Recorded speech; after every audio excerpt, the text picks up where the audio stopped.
Hello, my vacation Bible school buddies. I hate that we cannot be together to do some cool experiments and try and blow stuff up or see if Mrs. Knopp can get a rocket on top of the Fellowship Center again.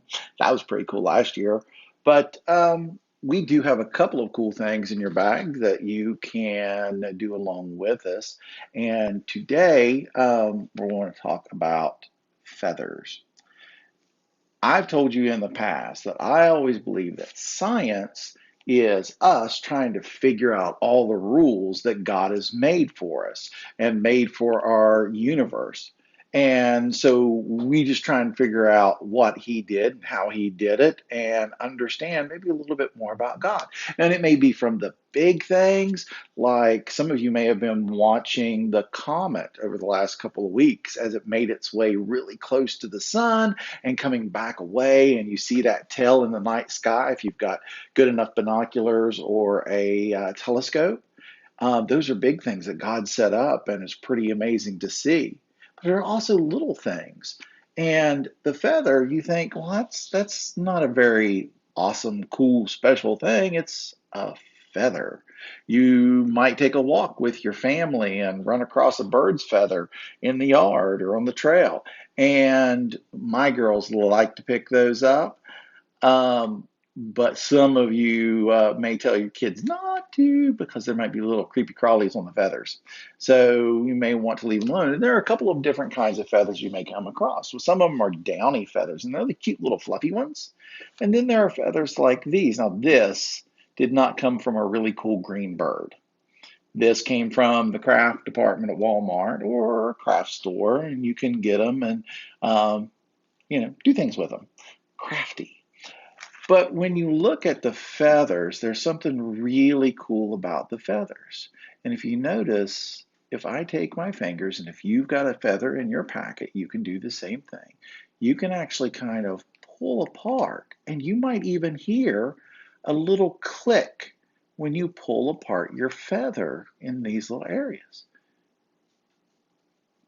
And if you do, that's really cool. And if you don't, that's okay. But you can also take and kind of smooth those feathers and smooth it back together, and then you don't really even see where it came apart. So if you pull it apart, you'll see it do that, and then you can kind of smooth it back together. Now I'm going to switch it over to the girls so they can show you their feathers and how they're doing it. All right, Clarissa, you were pulling yours apart. How were you doing that? Oh, you got it really apart. How about you, Julianne? You got a lot apart. Can you smooth them back together and try and get it back together? Now you can take and do that almost endlessly. Just keep picking it apart and then working on putting it back together. And birds will do this a lot of times. It's something called preening. It looks like they are picking at their feathers, and they're picking them and popping those apart, and then they're cleaning them, and then they're smoothing them back together. The reason that they can do this is of something that God created and we copied. That there was a guy named George DeMestro who was walking his dog in the woods. And while he was walking his dog in the woods, he ended up getting all these little burrs stuck to his clothes. You ever out in the woods and you get stuff stuck to you? Well, he got these things stuck to him, and he comes back home and he's pulling them off, and he's kind of looking at them close, and he's realizing something really neat about it. That they have these little tiny hooks. And he realizes if you've got these little tiny hooks and then you've got these little tiny circles, you can hook the things together and then pull them apart, and you can keep doing it over and over. And that's what happens with bird feathers. And so he got an idea to make something really cool that we use all the time. Can you guess what it is? You might have it on your shoes or your backpack. Yes, you down front. What do you think it is? Velcro. Velcro.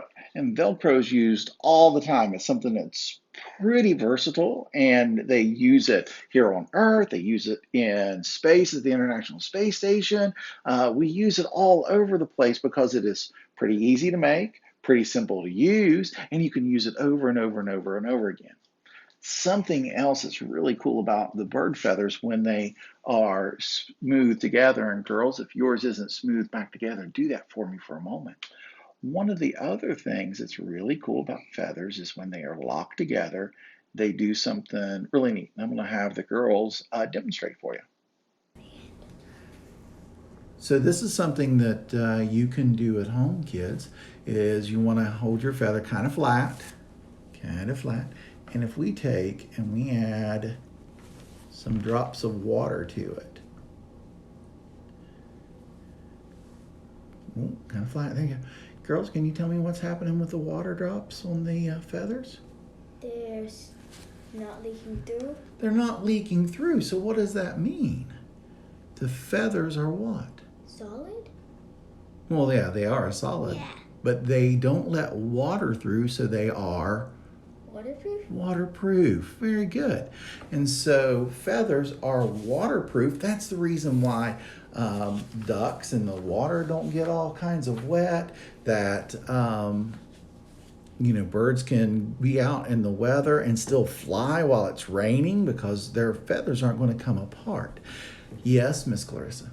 I've seen it before. I've seen birds and crows fly in the rain a lot. Yep. Bathing suits should have feathers on them. Yeah! Well, the penguins' bathing suits do, don't they? Yes. Now, one other thing that you guys can do at home, and I will leave this for you all to do on your own, is to take and add just a little bit of soap into your water and then add it to the feathers and see if it's still waterproof or not. All right, guys, that's all we've got for this one. We will talk to you tomorrow.